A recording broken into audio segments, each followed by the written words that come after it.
一身好武功，身經百戰仲冇得天下認同，簡樸一生不好功。眾弟子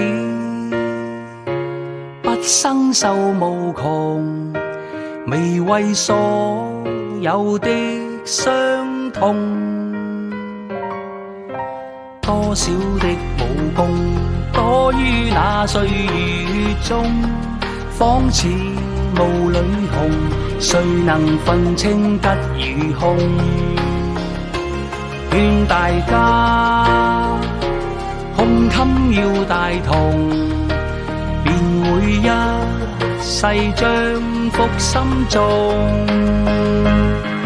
一刀一拳功夫意念要專心，靠找取中線，標準熟記方得真。